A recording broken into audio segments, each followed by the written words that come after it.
I went to Blaydon races. 'Twas on the 9th of June, 1862, on a summer's afternoon. I took the bus from Bamburgh's, and she was heavy laden. Away we went along Collingwood Street, that's on the road to Blaydon. And oh, lads, you should have seen us gannin', passing the folks along the road just as they was standing. There was lots of lads and lassies there, all with smiling faces. And that's how Geordie Ridley started off for Blaydon races. Well, now we're going to Blaydon. Once more, it's the 9th of June. But it's 1962 this summer afternoon. And so, although we're still starting from the same place, Bamburgh's in Newcastle's Cloth Market, the scene is somewhat different from the occasion when George Ridley sang Blaydon races here for the very first time exactly 100 years ago. To mark the centenary, there's to be a big parade led by the Lord Mayor, but first, the civic party is going into Bamburgh's to sample its hospitality, just as Geordie did himself before starting on his trip. So while we're waiting for them to come out, and for others who aren't quite ready yet, we have time to look back over the many other events that have been taking place during the past week, because there's been a full week of celebrations. They started actually at 2 o'clock on the 2nd of June, in the exhibition park, very appropriately, I think, with a gymkhana. I say appropriately because if there'd been no horses, there'd have been no Blaydon races, and hence no song and nothing to celebrate. So here we have 15-year-old Andrew Fielder and Vibart engaging in almost the only activity left to horses, except perhaps television's westerns. This very first event in the centenary programme has been put on by Fred Loden of Prudhoe, and has attracted very good entries and a very good crowd. The gaily painted jumps, the shining coats of the horses, and the holiday dress of the watchers all combine to get our film record off to a very good start. A better start really than Keith Holmes, whose horse Fair Dinkum seems to feel that jump builders Harry Kay and George Duncan haven't got enough to do. No, just not in the mood today. Oh, Daphne Foster manages to get Scottish Tango over, though the takeoff does seem a bit slippery, and I thought for a moment we were in for another refusal. Well, what do you know, we've got one. They must all be going temperamental on us today. Perhaps it's the cameras. Or perhaps they're saving their energy so they can compete in the Blaydon races, which are going to be held next week for the first time for nearly 50 years. But on second thoughts, of course, Blaydon is flat racing, so I don't really think we shall see any of these jumpers competing there. They'll just have to be satisfied with their well-earned rosettes for today's performances, very high-quality performances, by the way, which I suppose their riders enjoy too, or they wouldn't go in for this horse and pony type transport. But there are those still who consider that the only really reliable transport is Shanks's pony, and quite a number of them are now gathering under a sign that tells you how they mean to demonstrate this, by running all the way to Blaydon on their own flat feet. To make sure that everybody hears about it, the event is also being announced by a character who seems to think that he is Jackie Brown, the famous Blaydon bellman. Well over 100 have entered for this 6-mile race, and if the old Blaydon bus is looking for customers, I'm afraid it's come to the wrong place. I see, though, it's only doing trips round the town today. 99 runners have actually come under starters' orders, the starter being the Lord Mayor of Newcastle, Alderman George Jacobson. He has the support of the Queen of the celebrations, Sheila MacFarlane. They are both officiating at their first centenary event. A little instruction in starting from race organiser Dewing. The cameramen get ready. and they're off.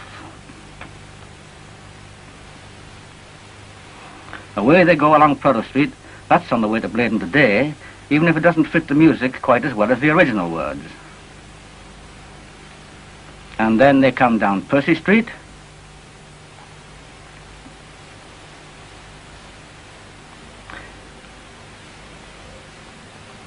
cross over into Newgate Street, then by way of Clayton Street to Scotswood Road and the more traditional route to their destination, where, at this very moment, they are about to start their first event. It brings in yet another form of transport, the horseless carriage this time, in this rally of veteran and vintage cars. Blaydon's chairman, Councillor Stevenson, has the job of starting this lot away, and soon he has them on the move.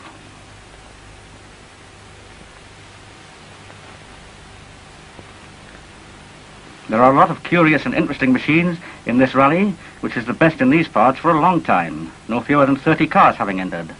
Oh yes, and one motorbike. The place they're moving away from, by the way, is where the Blaydon races are to be run next week. The original course is no longer available, unfortunately, and this is the nearest possible substitute. The races will begin at the end of a monster parade from Newcastle. At the moment, however, this particular parade is heading for Newcastle.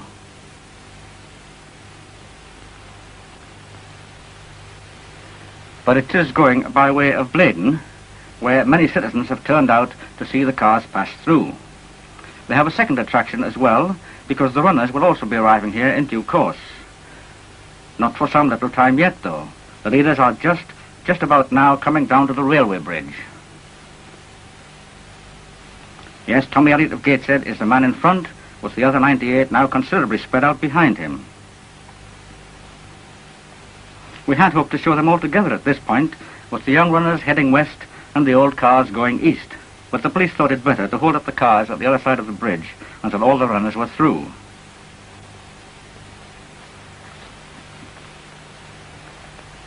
At this point, they are not quite halfway.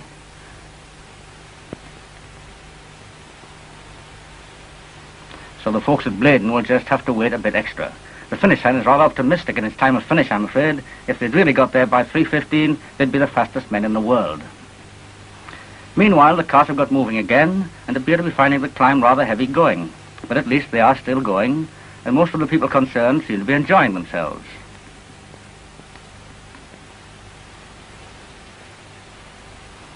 This is where the bus wheel flew off, in the song, of course, but we don't want anything quite so drastic as that today. Either here or at Barrows Bridge, where the waiting spectators are lined up right opposite the new town hall, rising at last after being proposed nearly as long ago as the original Blaydon races, and certainly well before even any of these cars were built. The veterans, in case you are wondering, are cars registered before 1913, and vintage cars are those between then and 1929.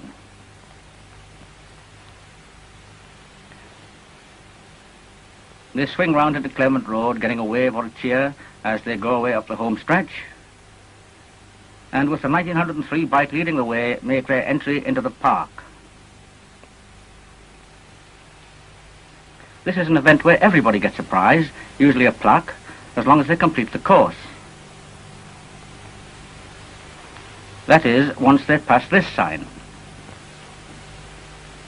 Yes, sir, you're quite safe now. Just move into the place that Baxter Jones is pointing out to you, and soon the Lord Mayor and the Queen will be along with your award. The crowd's pretty thick around the cars, but the officials seem to think that all is now ready for the prize giving. And here they come. Oh, it's a tankard instead of a plaque today.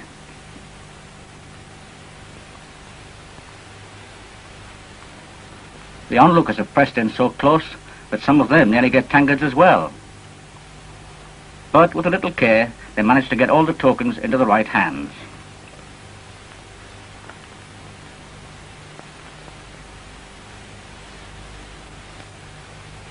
It just remains for them to decide who has the best vintage car and who the best veteran. They consider all the various points and details carefully, and finally pick Mr. A.J. Metcalf Jr. of Thirsk for the vintage class, and Mr. Simpson of Edinburgh for the veteran.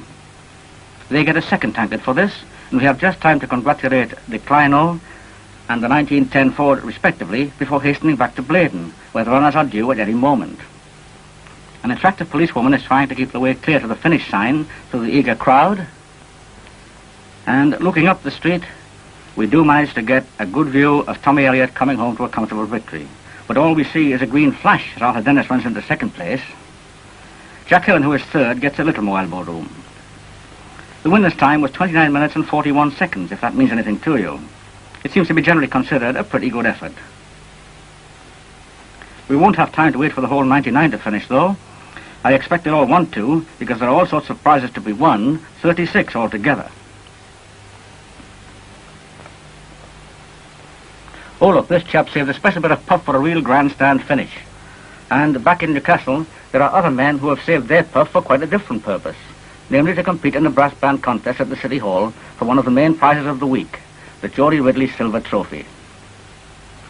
It takes quite a bit of puff to fill one of these, as our friend obligingly demonstrates. Soon they'll be going inside to compete with the other 17 bands who have entered in the different classes, bands who have players of all ages and of both sexes. By the time they're all through, it will be evening and time for the civic reception, dinner and dance at the marquees in the exhibition park.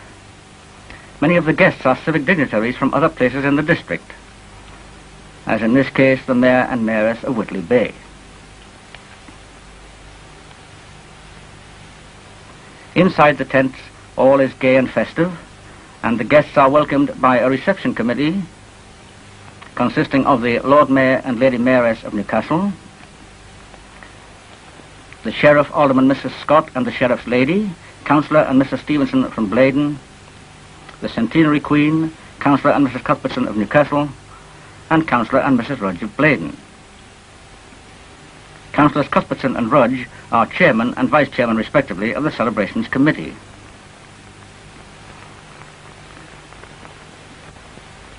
These receptions, of course, always take quite a while. Then, after a few more moments for general relaxation, and for the official party to recover from all the handshaking, they are ready to proceed into dinner.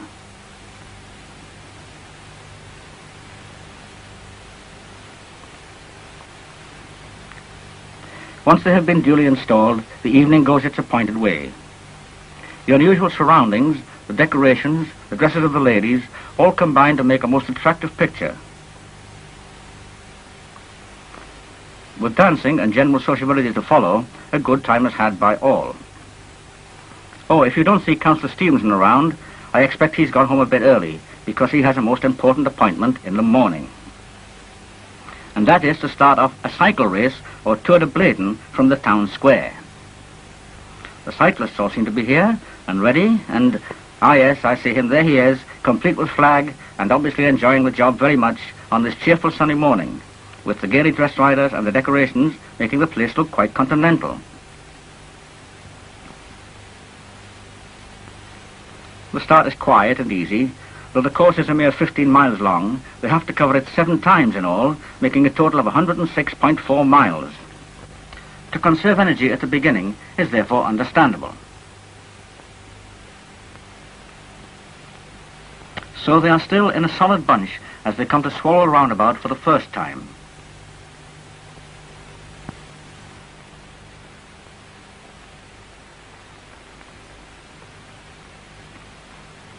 But as we pick them up at Rowland's Gill on the next lap, a group of 3 has broken away from the main body.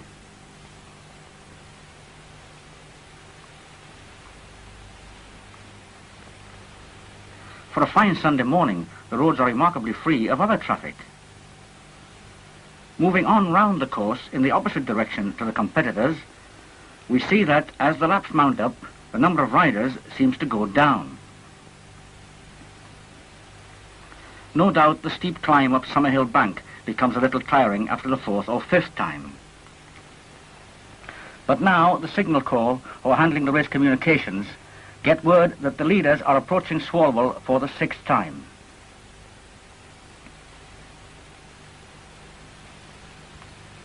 The first group is now 6, and has established quite a lead.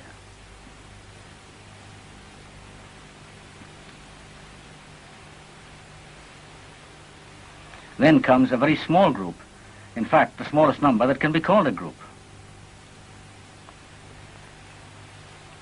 Then the main body turns away down to Blaydon for the last time. On the final lap they'll go straight across here to the finish in Chainbridge Road.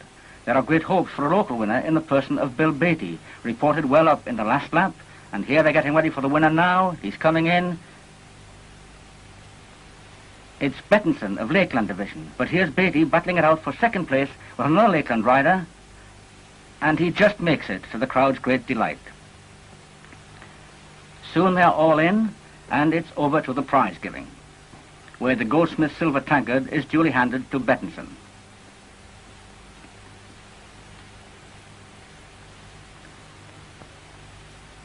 And of course we must show Beatty getting his second prize.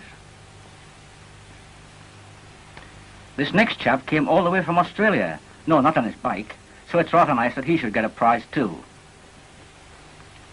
Oh, and that's a prize as well that he's got, not all that's left of his machine. All agreed that it's been a great day, and if anyone feels a little sad at not getting into the prize list, well, he can always drown his sorrows at Blaydon's Black Bull, where they're putting on an old-time music hall tonight and all the week. To add to the atmosphere, artists and many of the audience are in costume. Maybe not strictly 1862, but definitely old-fashioned. It was at a pub sing-song like this, of course, that Geordie Ridley first sang his song, and I have no doubt it will be sung here tonight and every night. Chairman Frankie Burns has the means there of dealing with anyone who objects.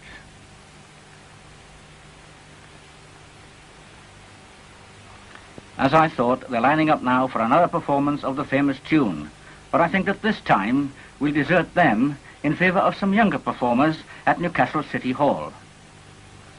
21 different schools have combined to put on a show here, and some of them are just arriving, complete with props and makeup. Some of the younger ones, indeed, are already on stage, where they've been waiting so long they appear to have grown whiskers.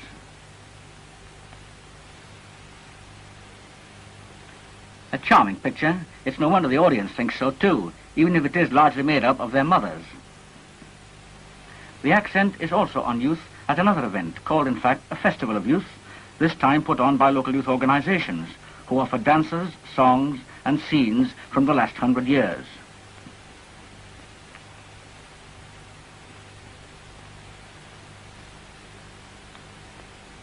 This, for instance, is called Cushy Butterfield's Wedding, and in it we get the local solo type of dancing, which we don't often see, as well as the better-known sword dancing.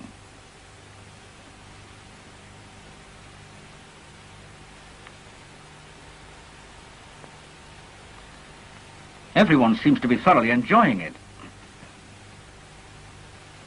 Well, nearly everybody.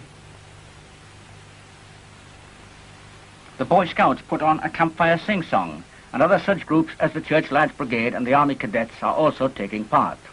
The YWCA has some dramatic scenes concerned with social welfare. But these fisherwomen and their nets remind me that we have a nautical appointment ourselves. An appointment with the Tyne Duchess at Newcastle Quay. The Duchess, I'm afraid, is no lady. She's a ferry. Here is the lady we've come to meet, Valerie Dennis of Tyne Tees Television. She's going to present this handsome cup to the winner of the viewer boat race, which is to be rowed from Scotswood Bridge to Newburn Bridge, and the ferry is a very good way of following the race and being there at the finish for the presentation. The Centenary Queen is also coming along to grace the occasion further.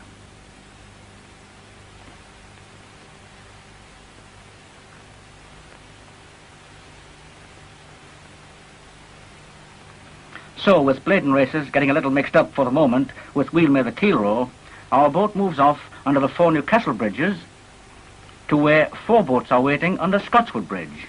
On the left, a boat from the Tees, then this one from the Weir, one from the Tweed, and over on the right, a crew from the Tyne.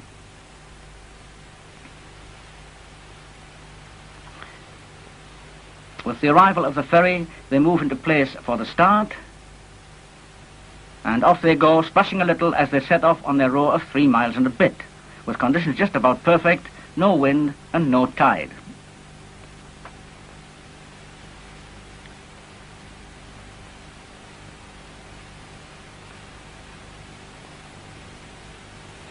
As the Judge's launch and the ferry follow them upstream, some of the crowd begin to move off towards Newburn to catch them up there.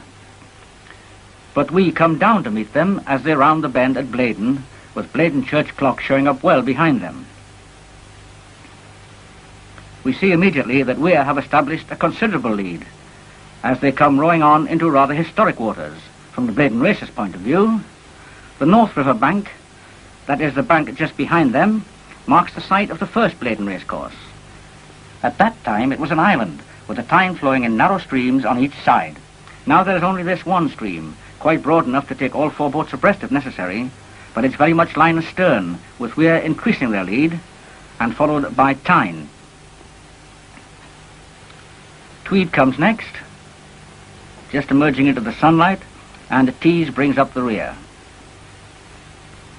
As Judge and ferry tag along, we can see clearly that the one-time island is just a mass of electrical equipment, with no room at all for any horse racing.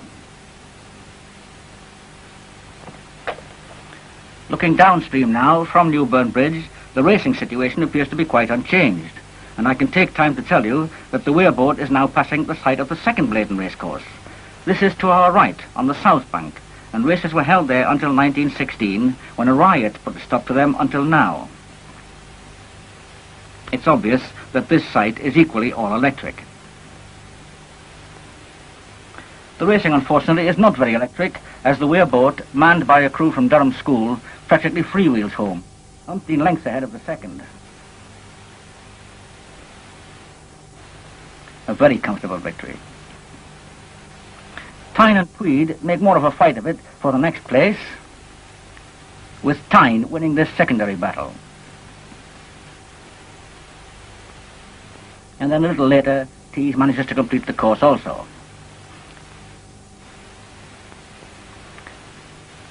The Judge heads for shore to make his report, followed by the ferry. The Durham crew are already there, looking very fresh despite their strenuous effort. People gather around the boathouse for the presentation of the cup, which obviously they've got safely here, and we get a very good view of it. The crowd gets a nice smile from the Centenary Queen, and a few words from Miss Dennis, and then the Weir representative gets the cup from her. And that's that. Another event that has gone off very successfully indeed. Also going with a bang, in all senses of that expression, is the athletic meeting at the Municipal Stadium back in Newcastle. A full and varied program includes races of all lengths, from sprints like this to 2-mile races.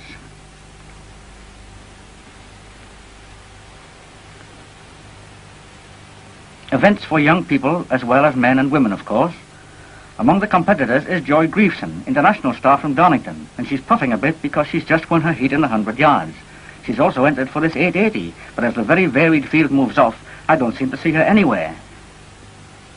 Oh, here she is, handicapped so far back, I really thought she was the leader of the second lap. Jean Backhouse of Gosforth is the winner, because even an international can't make that much up. Though mainly a running meeting, there is also javelin throwing, an event which makes the officials take quite a bit of exercise themselves. Their measurements eventually show that Bingham of West Cumberland is the winner. So, with the officials all working hard at their timekeeping, recording and so on, and with the competitors putting their best feet forward, and everyone striving their hardest generally, there's plenty going on for the crowd to watch.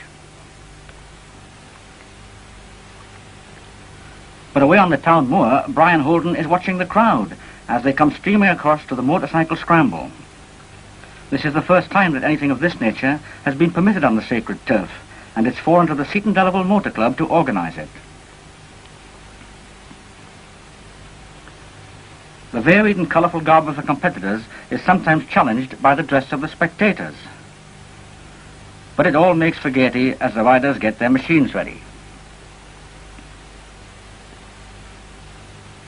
The crowd's attention is centred on the starting line as Ken Holloway paces out his starter's walk, complete with flag and cautionary finger.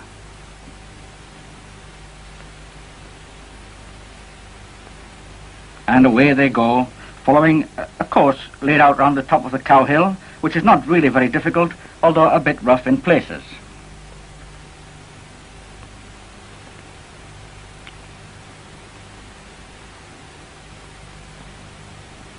They seem able to keep their seats all right, in spite of becoming slightly airborne at some of the bigger bumps. Alan Pedrick soon emerges as the one who looks most like coming in first. He's the man in the red sweater. He gets quite a battle from the closely following Blackett, but manages to hold him off, and they come to the checkered flag in the same order. But it's his turn to do the chasing in the other races. Stan Jones, yellow sweater this time, pushes his way to the front, and though another red-sweatered gent, Dave Story, stays pretty close, he never seems quite to catch him.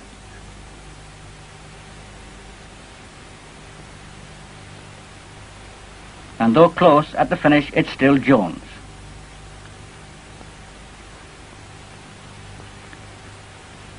In fact, Jones wins all the other events.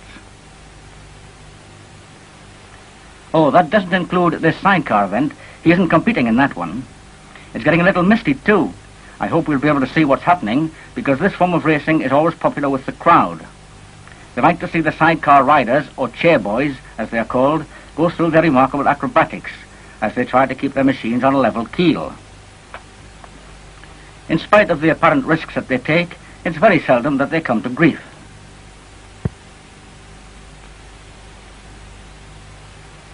Naturally, as I say this, some of them get entangled on the corner. But it's not serious.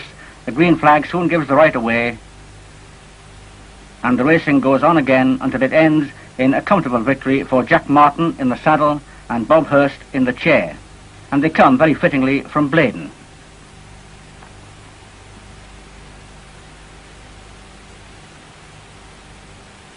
As Councillor Cuthbertson gives out the prizes, we reflect how lucky we've been with the weather so far. Not a single drop of rain. Of course, there are those who don't care how wet it is, either outdoors or indoors. And that includes the competitors in the swimming gala at the Northumberland Road Baths.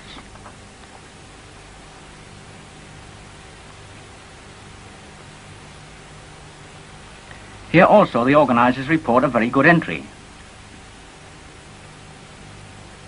Very much a young people's sport, they're here in force tonight, ready to cheer on their favourites.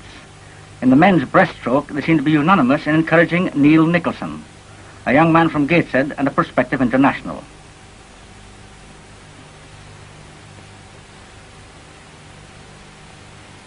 He takes the lead and manages to justify their support by winning. Another indoor attraction is the police concert right next door. At the moment, we see the police choir giving their usual lively performance.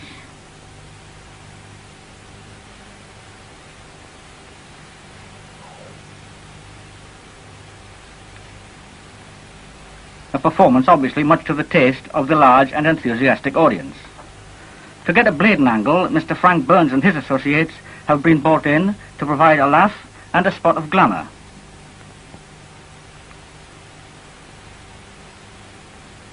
And there's also 1/5 of the 5 Smith brothers. You can guess what one of his songs will be. However, you may prefer a little dancing, and if it's the do-it-yourself kind you want, there's a Northumbrian barn dance at the marquee in the exhibition park.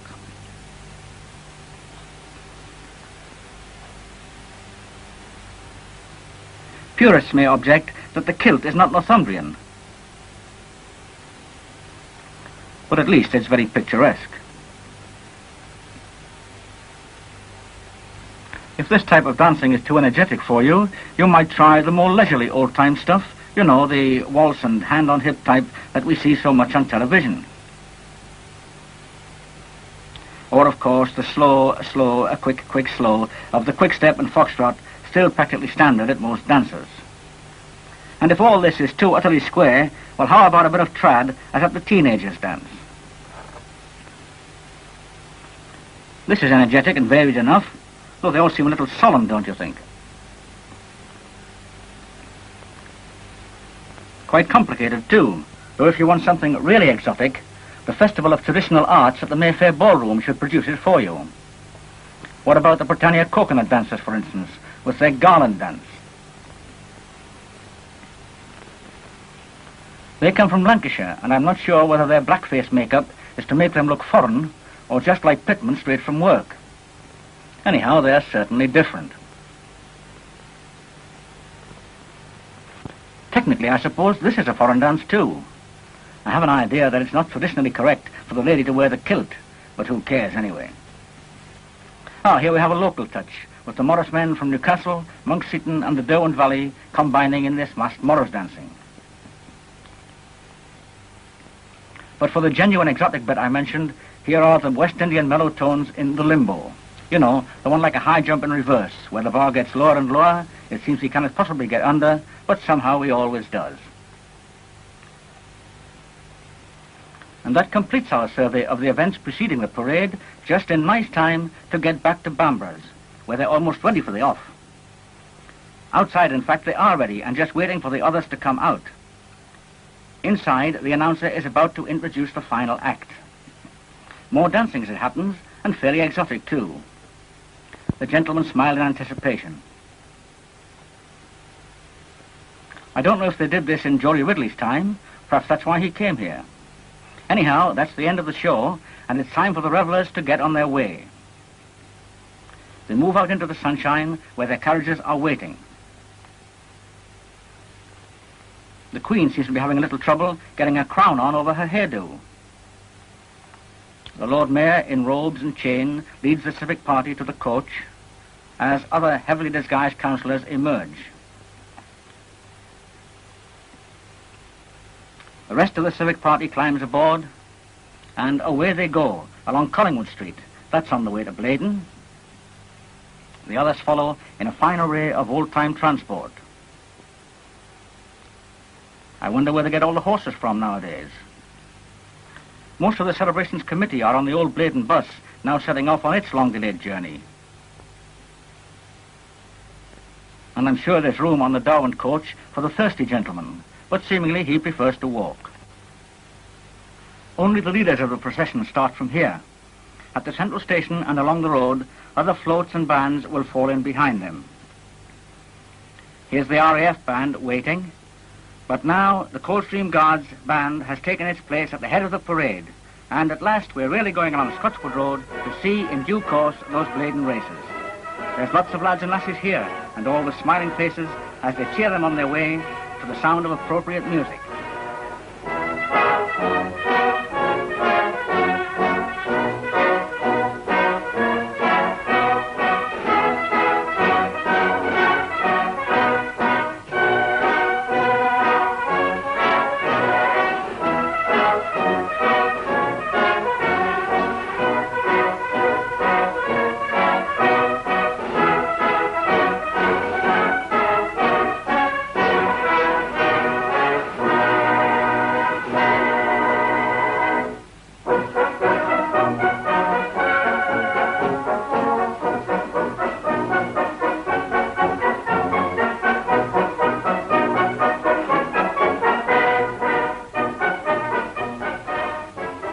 By now, the guards are approaching a part of Scotswood Road that would astonish Geordie if he could see it.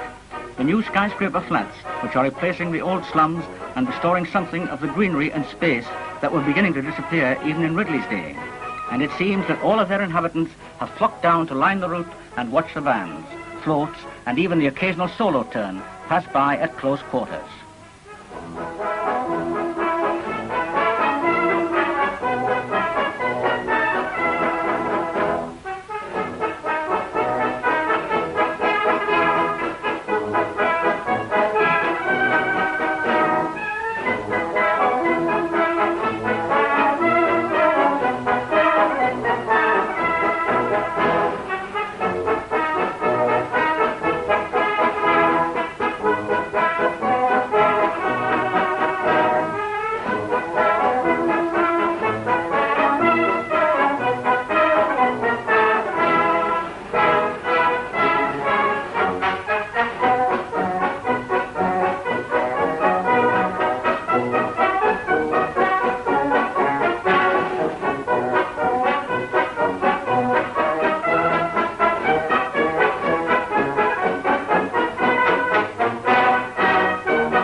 Not all the flat dwellers have come down to the roadside after all. Some have preferred the excellent, though distant view from their own windows, with Armstrong's factory in the background and somewhere away to the right, the site of the Robin Hood Dare, which the readers have in fact just passed as they come marching down to the railway bridge, with the procession stretching out into the distance behind them.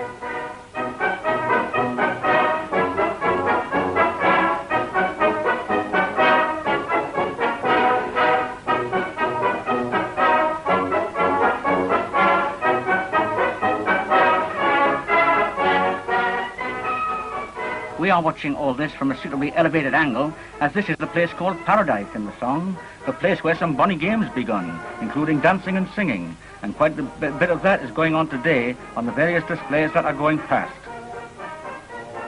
and on others that are still going past the flats.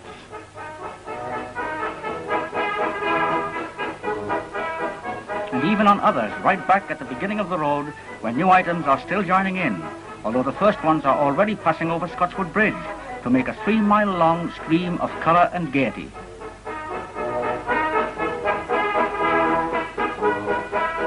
Here too the people have gathered in crowds to enjoy a celebration which has proved an attraction far beyond the hopes of even its most optimistic supporters.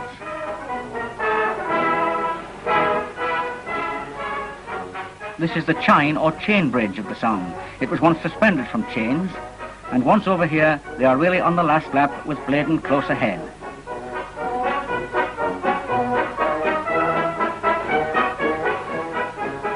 And when, at last, the end of the procession does begin to draw near, the watching crowds begin to fall in alongside it and to walk along behind until soon everyone seems to be moving on towards Blaydon.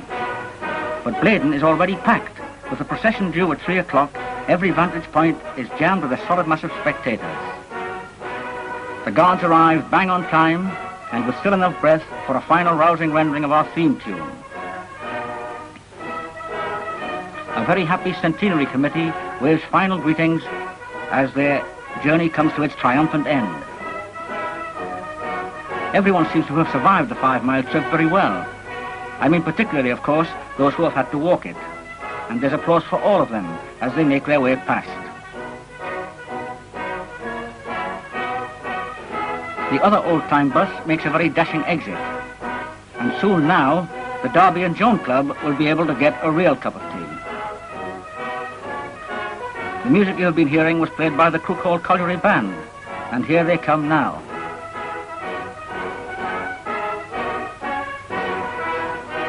They are seeing the last gyrations of the girl on the trampoline, who has been doing this sort of thing all along the route.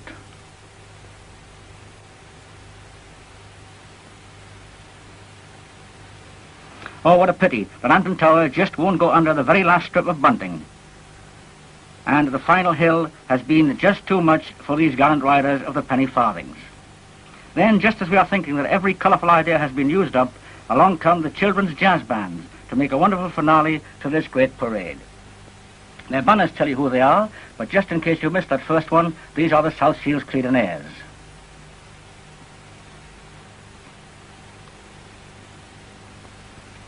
No doubt about their name, and Hilton Castle, of course, is near Sunderland.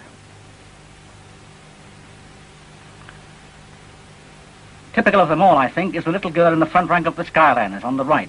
Her hat is as big as she is, and though she's wobbling a bit now, her arm is still going strong as they come to the end of their long, long walk, with all the bands getting a very special burst of applause.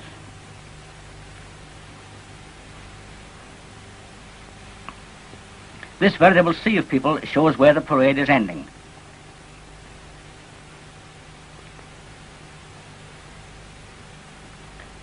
Somewhere down in the middle of it all, Councillor Stevenson is engaged in his favourite hobby of giving away prizes. I don't know how they picked the winners. I think they all deserved a prize. But the end of this item of the programme means that another one is due to start. And it's over now to the racecourse, where we find yet more crowds that are growing all the time as people come on from the procession.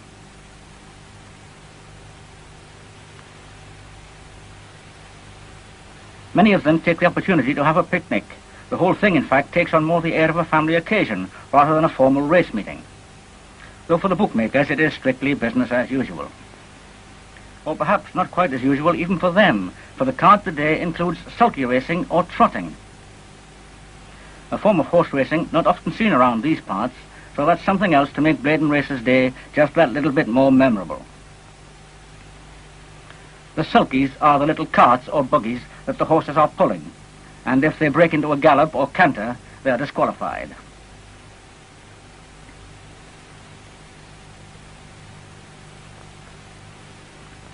All this time, more people are arriving from the parade, many of them in costume. Here are the can-can girls, and if they have any idea of competing in the racing, they're too late for the trotting, though still in time for the actual horse racing, what most of us think of, indeed, as the proper Blaydon races.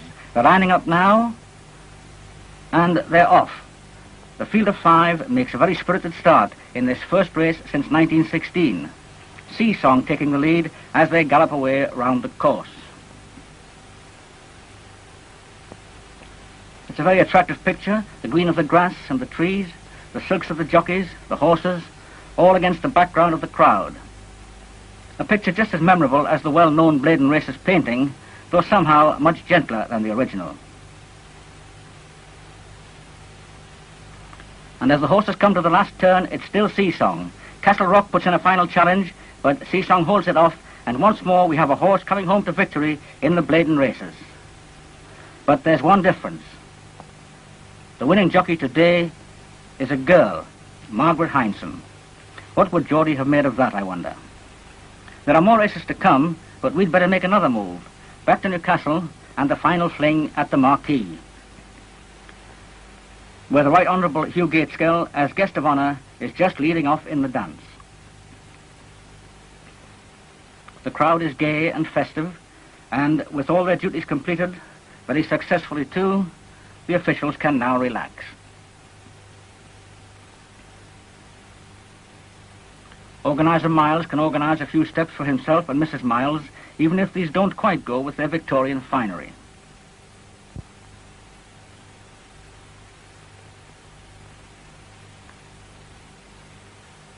The Queen can dance happily with the guest of honour. Oh, there is still one more presentation to be made, and naturally it falls to Councillor Stevenson to make it. It's the Geordie Ridley Silver Trophy, won by the Crook Hall Colliery Band. And Secretary Bob Dawson and some of his colleagues have come along to collect it. Incidentally, exiled Geordies were particularly invited to come to this function, and some of them are among those watching at this moment.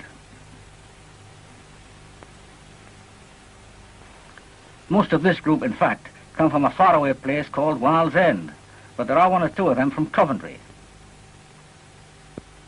And these two are all the way from Hong Kong. We did hear of others from Australia and New Zealand, but they must have been too shy to come forward. So it's on with the dance, and as darkness starts to come down, the fireworks start to go up.